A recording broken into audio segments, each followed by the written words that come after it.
Hello everyone, welcome back to my channel. I hope आप सभी बहुत अच्छे होंगे। तो चलिए बिना टाइम वेस्ट किए बढ़ते हैं आज के टॉपिक की तरफ। आज हम लोग सीखने वाले हैं क्रिस्टल फील्ड थ्योरी को, इसे हम CFT भी बोलते हैं। तो सबसे पहले तो हमें ये चीज पता होगी कि जो हमारे मेटल्स होते हैं वो क्या कंसिस्ट करते हैं, डी ऑर्बिटल्स। और आपने पहले भी ये पढ़ रखा है कि डी ऑर्बिटल्स के अंदर कितने पार्ट्स होते हैं, 5 पार्ट्स। इतना तो आप सबको पता है। तो यहाँ पर मैं आपको एग्जाम्पल से समझाती हूँ। जैसे ये हमारा डी ऑर्बिटल है, सपोज कीजिए, इसके 5 पार्ट्स होते हैं टोटल। ठीक है, 5 पार्ट्स हैं। अब इसमें क्या होता है, इसको फर्दर इसका एक नाम दिया हुआ है। कैसे? ये है आपका, मान लीजिए DXY, ये है DYZ, ये है आपका DZX, ये वाला आपका हो गया DX² माइनस Y² एंड ये वाला DZ²। अब ये चीजें क्या है, DXY, DYZ, ZX, X² minus Y² and DZ², ये चीजें क्या है, उसको समझाने के लिए मैंने ये डायग्राम ड्रॉ किया हुआ है। इसमें क्या होता है, सबसे पहले तो आप देखिए क्रिस्टल फील्ड थ्योरी में आपको क्या चीज पढ़ना होता है। सबसे पहले ये DXY कहाँ से आपका आता है, ये सपोज कीजिए X एक्सिस है और Y एक्सिस है। ठीक है, तो DXY का मतलब है कि जो लोब्स हमारे होते हैं वो X और Y एक्सिस के बिटवीन में बनेंगे, उनके बीच में। जैसे यहाँ पर देखिए, ये जो मैंने ड्रॉ किया है ये हमारा X एक्सिस है और ये Y एक्सिस है। ठीक है, अब जो लोब्स है ये कहाँ पे है, X और Y दोनों एक्सिस के बीच में है ना। ये वाले लोब्स की मैं बात कर रही हूँ। ठीक है, तो ये कहाँ पे है, हमारा X एंड Y एक्सिस के बीच में है। तो हमने इसको फर्स्ट वाले को नाम क्या दिया, DXY। अब YZ क्या है, यहाँ पर देखिए ये Y एक्सिस है हमारी और ये Z एक्सिस है।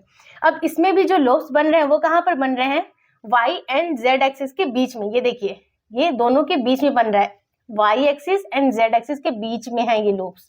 क्लियर है चीजें? तो इसका हमने नाम क्या दे दिया, DYZ। सिमिलरली अगर आप यहाँ पर देखिए तो इसका नाम क्या हो रहा है, DZX। यही है, तो DZX। ये कैसे फॉर्म हो रहा है कि जब Z axis and X axis के बीच में लोब्स फॉर्म हो रहे हैं। ये यहाँ पर ये जो लोब्स फॉर्म हो रहे हैं कहाँ पर हो रहे हैं, X एंड Z एक्सिस के बीच में फॉर्म हो रहे हैं। तो इसका नाम क्या हो गया है, DZX। क्लियर है चीजें? तो ये तो पहले हमने देख लिया। अब नेक्स्ट हम क्या देख रहे हैं, DX² माइनस Y²। ये कहाँ से आ रहा है, ये हमारा आ रहा है कि जब आपका ये X एक्सिस है एंड ये Y एक्सिस है। ठीक है, लोब्स हमारे जो फॉर्म हो रहे हैं ना, इन दोनों एक्सिस के ऊपर में ही हो रहे हैं। ये देखिए एक्सिस पर ही हो रहे हैं, X के ऊपर भी और Y के ऊपर भी। तो इसका नाम है DX² माइनस Y²। नेक्स्ट हमारा जो DZ² है, इसमें भी क्या हो रहा है कि जो हमारा लोब्स फॉर्म हो रहा है वो क्या हो रहा है, Z के ऊपर ही हो रहा है। Z एक्सिस है आपका ये, इसके ऊपर ही हो रहा है ये लोब्स फॉर्म। तो इसका हमने क्या नाम दे दिया, DZ²।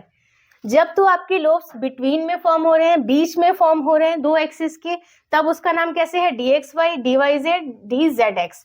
और जब आपके लोब्स जो हैं एक्सिस के ऊपर ही, आप कह सकते हैं एक्सिस के अलोंग फॉर्म हो रहे हैं, मतलब एक्सिस के साथ पे। ठीक है, तो साथ में जब फॉर्म हो रहे हैं तो उसका नाम हो गया DX² माइनस Y² और ये लिखा DZ²।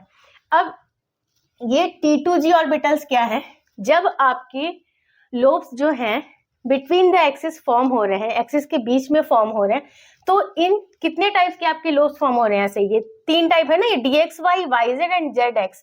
इन तीनों में ही लोब्स आपके जो फॉर्म हो रहे हैं वो कहाँ पे फॉर्म हो रहे हैं, एक्सिस के बीच में फॉर्म हो रहे हैं, सिर्फ इन तीनों में हो रहे हैं।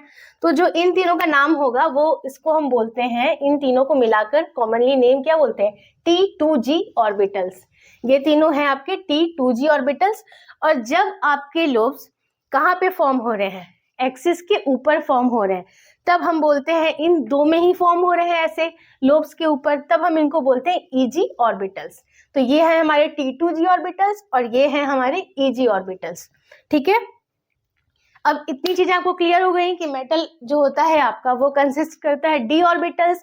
डी ऑर्बिटल्स के अंदर क्या होते हैं, 5 पार्ट्स होते हैं। वो पार्ट्स हमने देख लिया, कैसे फॉर्म हो रहे हैं वो भी देख लिया। जब बिटवीन द एक्सिस हो रहे हैं तो उसका नाम कॉमनली है T2G ऑर्बिटल्स और इन दोनों का क्या है, EG ऑर्बिटल्स। क्लियर है इतनी चीजें? अब हम एग्जाम्पल के थ्रू समझते हैं। जैसे सपोज कीजिए मैं यहाँ पे रफ कर रही हूँ, अगर एग्जाम्पल के लिए हमने ले लिया, जैसे CO ले लिया, CO CN का होल 6, इस पर 3 माइनस है। ठीक है, या फिर एक और ले लीजिए, CO F फ्लोराइड आयन ले लिया हमने, ये 6, इस पर भी 3 माइनस। ठीक है, तो आपको पता है जब कोऑर्डिनेशन नंबर 6 होता है, जब लिगेंड हमारे कितने हैं, यहाँ पर 6 एटम है ना लिगेंड के, तो ज्योमेट्री कैसी होती है उसकी, ऑक्टाहेड्रल होती है। ठीक है, तो अगर हम ऑक्टाहेड्रल कॉम्प्लेक्स की बात करें,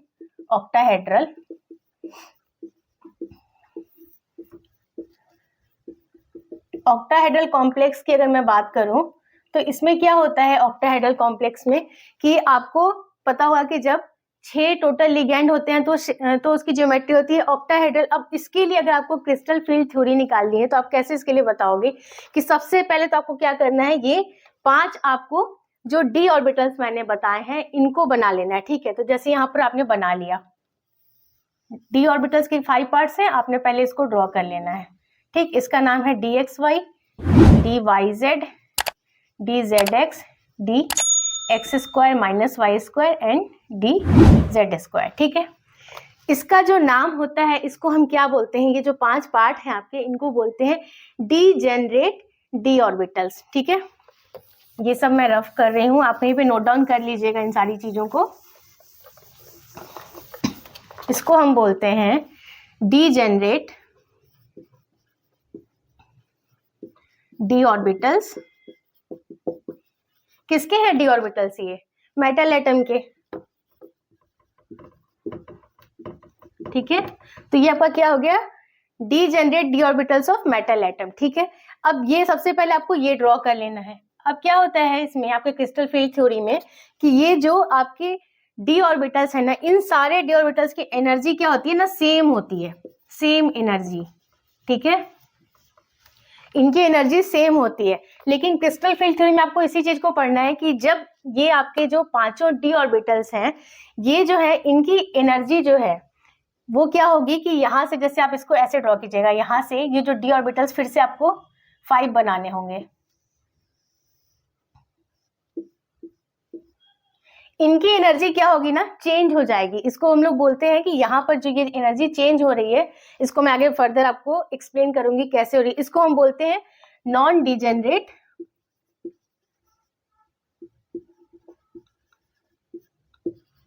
ऑफ डी ऑर्बिटल्स। ठीक है, या इसको बोलते हैं average energy of D orbitals in spherical crystal field. ये मैंने आपको उसका पूरा नाम बता दिया है, लेकिन आप नॉर्मली बस इसको ये भी बोल सकते हो non degenerate of D orbitals या फिर average energy of D orbitals, same ही बात है। ठीक है, तो ये है हमारे degenerate D orbitals of metal atom, और ये है non degenerate of D orbitals या फिर average energy of D orbitals in spherical crystal field. अब ये यहाँ पर ये जो मैंने बनाया है, इसमें क्या होता है ना, जो ये मैंने आपको यहाँ पर एक्सप्लेन किया कि इनकी एनर्जी क्या होती है, सेम होती है। इट मीन्स जो इलेक्ट्रॉन्स है ना, वो किसी में भी एंटर कर सकते हैं, मतलब वो इसमें भी जा सकता है, इसमें भी, किसी में भी जा सकता है, क्योंकि एनर्जी लेवल सेम है। लेकिन यहाँ पर क्या हो रहा है ना, एनर्जी इसकी चेंज हो रही है, ऐसा नहीं कि सारे में एनर्जी सेम है, इसीलिए यहाँ पर इसको बोला जाता है नॉन डीजेनरेट डी ऑर्बिटल्स। ठीक है, अब इसको कैसे मैं एक्सप्लेन करूंगी, इसमें क्या होता है कि जब ये एनर्जी चेंज हो रही है फर्दर, तो ये जो आपने अभी पढ़ा था ना कि ये पार्ट्स में डिवाइड होते हैं, एक पार्ट हमारा क्या बन रहा था, एक हमारा बन रहा था T2G एंड एक बन रहा था EG, वही चीज है। ये 5 जो है ना, इनमें से ही डिवाइड होकर 3 हमारे बन रहे थे T2G के और 2 में हमारे क्या बन रहे थे, EG वाले। तो ये कैसे हो रहा है, जब यहाँ पर हमने एग्जाम्पल में कोई ऑक्टाहेड्रल के लिए लिया, तो ऑक्टाहेड्रल में आपको पता होगा कि जो लोब्स फॉर्म होता है वो कहाँ पर फॉर्म होता है, वो फॉर्म होता है आपके जो आपका एक्सिस है ना, उसके ऊपर फॉर्म होता है। ऑक्टाहेड्रल केस की मैं बात कर रही हूँ, लोब्स हमारा एक्सिस के ऊपर फॉर्म होता है, एक्सिस के अलोंग फॉर्म होता है। ठीक है, तो एक्सिस के अलोंग हमारा किस में फॉर्म हो रहा था, अभी तो मैंने रफ कर दिया, अगर आपने नोट डाउन करा होगा तो एक्सिस के अलोंग किस में फॉर्म हो रहा था, D X square minus Y square में एंड डी जेड स्क्वायर में फॉर्म हो रहा था ना, जिसको हम कॉमनली क्या बोलते हैं, EG बोलते हैं। तो सबसे पहले यहाँ पर हम EG वाले पार्ट को बनाएंगे, 2 पार्ट। ठीक है, ये हमने 2 पार्ट बना लिए। सबसे पहले क्या हुआ, EG वाला फॉर्म हो रहा है, तो ये सपोज कीजिए वाला हमने बना लिया, EG वाला पार्ट है ये आपका। ठीक है, और जो 3 पार्ट थे आपके वो क्या थे, T2G वाले, तो वो हमने यहाँ पर बना लिया, ड्रॉ कर लिया। अब ये EG वाला ही पार्ट ऊपर क्यों आ रहा है और T2G वाला पार्ट ही नीचे क्यों आ रहा है, क्योंकि जब जो आपका ऑक्टाहेड्रल कॉम्प्लेक्स होता है उसमें हमारा जो लोब्स है वो कहाँ पे फॉर्म हो रहा है, एक्सिस के ऊपर फॉर्म हो रहा होता है। तो इसमें क्या होता है कि जो भी आपके कॉम्प्लेक्स होते हैं ना, जैसे एग्जांपल के लिए अगर आपका ये है COCN का होल 6, ठीक है, तो जो भी आपका लिगेंड है और जो आपका मेटल है, तो मेटल और लिगेंड जो होता है ना, इनके बीच में रिपल्सन होता है। क्यों हो रहा होता है, क्योंकि जो आपका मेटल होता है इसके पास भी इलेक्ट्रॉन्स है, ये है ना, ये d ऑर्बिटल्स हैं हमारे, इनके पास क्या है, इलेक्ट्रॉन्स है। इट मींस मेटल्स के पास भी इलेक्ट्रॉन्स है, और जो आपका लिगेंड होता है वो तो आपको पता ही है कि वो डोनर ऑफ इलेक्ट्रॉन्स होता है, उसके पास तो already maximum number of electrons होते हैं, लोन पेयर होते हैं इलेक्ट्रॉन्स के, तो दोनों के पास इलेक्ट्रॉन्स हैं। और ये क्या करता है, लिगेंड अप्रोच करता है मेटल को कि चलो बॉन्ड बनाना है, ठीक है, बॉन्ड बनाते हैं। तो जब ये जो आपका लिगेंड अप्रोच करता है ना मेटल को बॉन्ड बनाने के लिए, तो दोनों के पास इलेक्ट्रॉन्स होने की वजह से क्या होता है, रिपल्सन होता है। तो रिपल्सन होने की वजह से क्या होगा कि जो आपका EG वाला पोर्शन है, ये वाला ऑक्टाहेड्रल कॉम्प्लेक्स में क्या होता है, एक्सिस के ऊपर होता है। EG वाला इसलिए क्या होगा, ये एक्साइटेड स्टेट में चला जाएगा, ये ऊपर चला आएगा क्योंकि इस पे हाई रिपल्सन पड़ रहा और इस पे लेस रिपल्सन पड़ रहा, इसलिए ये T2G वाला हमारा नीचे आया है। यही रीजन है इसका। ऑक्टाहेड्रल में क्या होता है, एक्सिस के ऊपर लोब्स फॉर्म हो रहे होते हैं, इस चीज को बहुत ध्यान से समझिएगा, एक्सिस के ऊपर फॉर्म हो रहे हैं, इसलिए EG वाला क्या है, ऊपर आया है हमारा, और T2G वाले पे लेस रिपल्सन पड़ रहा है, इसलिए ये एनर्जी लेवल में नीचे की तरफ चला गया, इसलिए इसको हमने नीचे ड्रॉ किया है। ठीक है, इसको बस इसी तरीके से आपको समझना होता है, समझ के इसको बनाएगा तो कोई भी डिफिकल्टी नहीं आएगी आपको। ठीक है, अब उसके बाद ये तो हमने ड्रॉ कर लिया।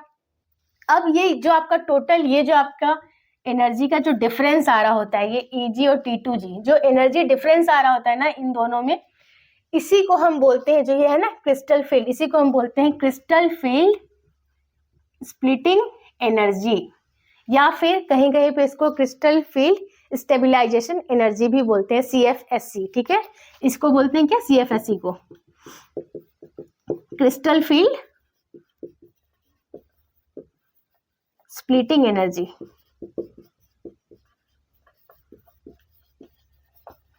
ठीक है, तो इन दोनों EG और T2G, इन दोनों के जो एनर्जी का डिफरेंस है ना, एनर्जी डिफरेंस, उसको बोलते हैं CFSE, और इसको रिप्रेजेंट करते हैं हम लोग डेल्टा से।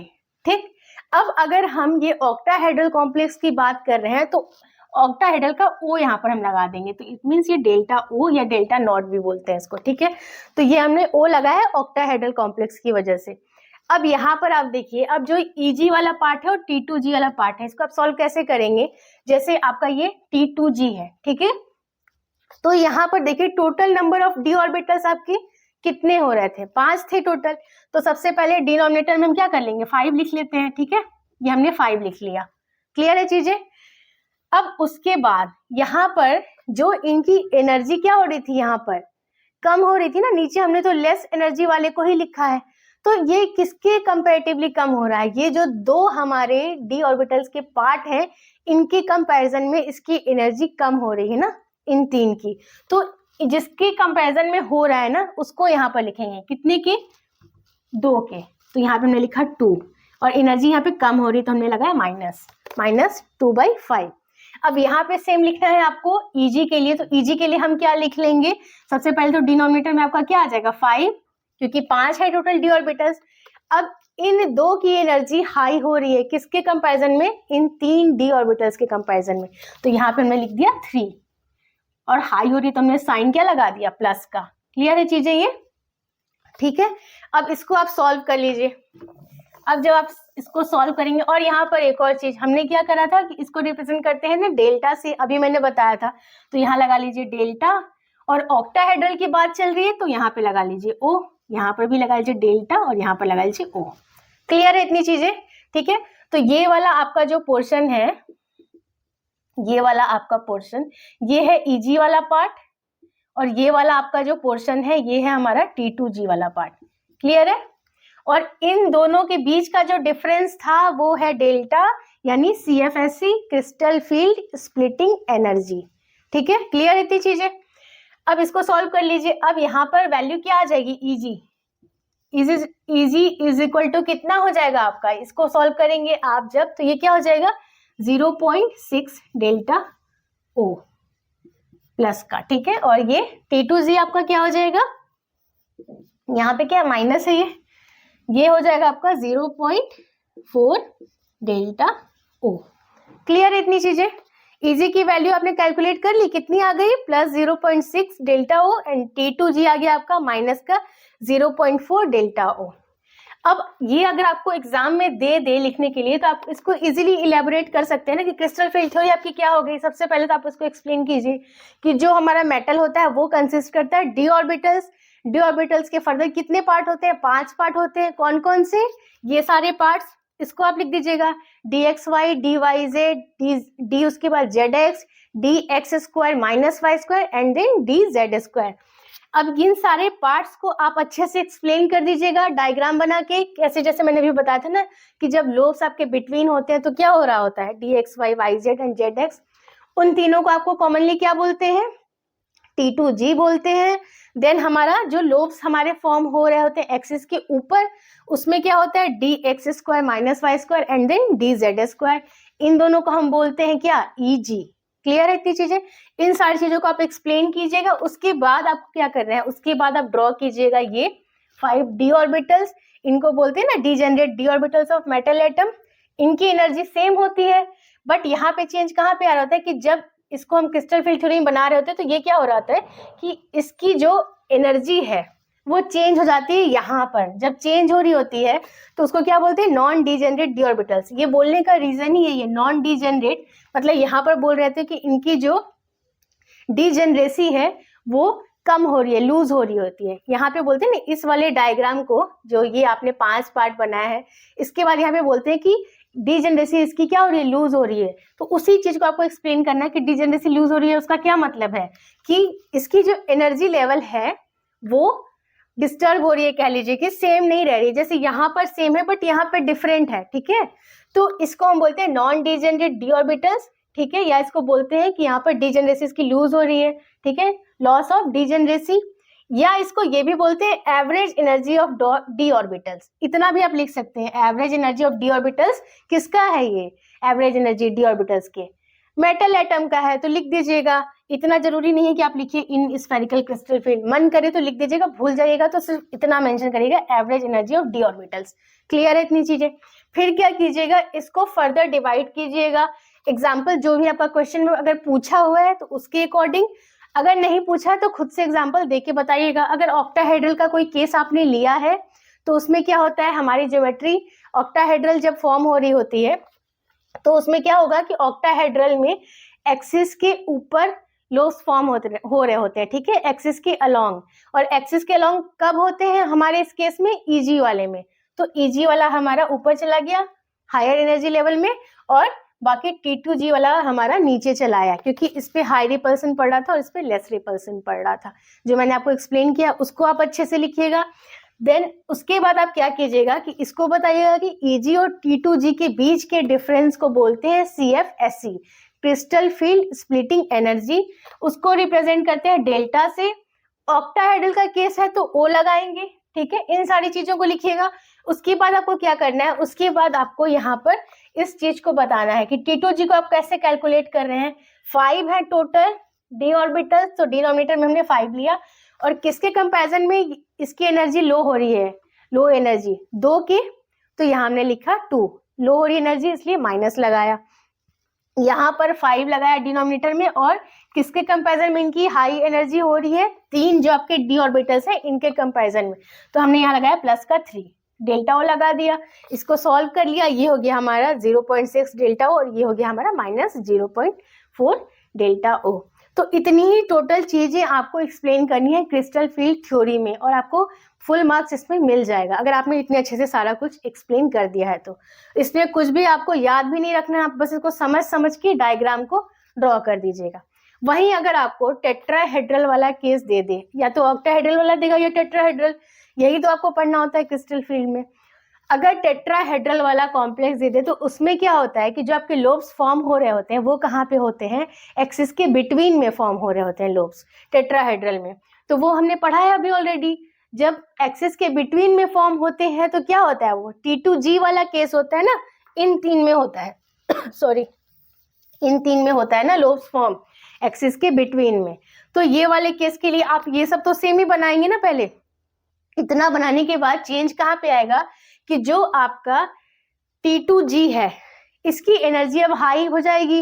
तो इट मीन्स यहाँ पर आपको, यहाँ पे मैं रफ करके यहाँ पे बता देती हूँ, यहाँ तक आप पहले सेम ड्रॉ कर लीजिएगा, ठीक है, टेट्राहेड्रल के लिए मैं बोल रही हूँ। उसके बाद यहाँ से चेंज क्या कीजिएगा आप कि यहाँ से अब ये वाला पार्ट 3 पार्ट हो जाएगा T2G वाला, क्योंकि अब हाई रिपल्सन इस पर आएगा तो ये T2G हो जाएगा ये वाला, और यहाँ पर आप 2 पार्ट वाला बनाइएगा EG वाला, क्योंकि अब इसकी एनर्जी लो एनर्जी वाली हो जाएगी तो ये हमारा नीचे आ जाएगा, इस पे लेस रिपल्सन पड़ रहा है, और ये वाला हमारा चला जाएगा एक्साइटेड स्टेट में, तो इसको हमने ऊपर ड्रॉ कर दिया, ठीक है। अब इसके बीच के डिफरेंस को फिर वैसे ही आप डेल्टा लिख दीजिएगा, ठीक है, डेल्टा। और अगर टेट्राहेड्रल का केस है तो क्या लिखेंगे, T। अब बस एक चीज मैं आपको बता रही हूँ, टेट्राहेड्रल के केस में ना आपको ये जो G यहाँ पर हम मेंशन करते हैं इसको नहीं करना होता है, ये ध्यान रखिएगा। तो इसको सिंपली T2 लिख दीजिएगा, G मत लिखिएगा, और यहाँ पर EG की जगह सिर्फ E लिख दीजिएगा, बस इतना याद रखिएगा टेट्राहेड्रल के केस में। ये सब मैं बता रही हूँ आपको, ये वाला पोर्शन पूरा टेट्राहेड्रल के लिए, टेट्राहेड्रल कॉम्प्लेक्स के लिए ठीक है, G मत लगाइएगा। ये आपने कर लिया। उसके बाद आप क्या करेंगे कि यहाँ पर जैसे हमने यहाँ पर कैलकुलेट करा था, यहाँ पर हमने EG करा था, T2G करा था, वैसे यहाँ पर E कैलकुलेट करिएगा और T2 कैलकुलेट करिएगा। जैसे हमारा 5 के लिए है तो 5 के लिए हमने यहाँ पे क्या लिख लेंगे, 5 डिनोमिनेटर में लिख लेंगे, इसके लिए हम 5, ठीक है। अब ये एनर्जी कम हो रही है किसके कंपेरिजन में, ये 3 वाले के, तो यहाँ पर हम क्या लिख लेंगे, 3 साइन लगा देंगे माइनस का। यहाँ के लिए अगर आप देखेंगे, अगर इसके लिए, ये तो आपने इसके लिए निकाल लिया है, यहाँ पर लिख देती हूँ मैं, ये -3/5 ये E वाले के लिए है, ठीक है। और ये वाले में अगर आप T2 के लिए निकालेंगे तो यहाँ पर डिनोमिनेटर में आप लिखेंगे 5, ठीक है। अब इसकी एनर्जी हाई हो रही है किसके कंपैरिजन में, ये 2 d ऑर्बिटल्स के, तो यहाँ पर लिखेंगे आप 2 प्लस का। तो ये आपका केस निकल जाएगा टेट्राहेड्रल के लिए, ठीक है। क्लियर है इतनी चीजें। तो यही टोटल आपको एक्सप्लेन करना था क्रिस्टल फील्ड थ्योरी के अंदर, और ये बहुत इंपॉर्टेंट टॉपिक है, आपको पता ही है, ये एग्जाम में बहुत पूछा जाता है, तो इसको अच्छे से समझ लिया होगा। आई होप आपने अच्छे से इसको एग्जाम में आप लिख कर आइएगा, ठीक है। आई होप आज का वीडियो आपको यूजफुल लगा होगा। वीडियो अगर पसंद आया है तो प्लीज इसे लाइक कर दीजिएगा। इस वीडियो से रिलेटेड अगर कोई डाउट है आपके मन में तो प्लीज आप मुझे कॉमेंट सेक्शन में पूछ सकते हैं। मैं मिलती हूँ आपसे नेक्स्ट वीडियो में, तब तक के लिए take care and bye bye.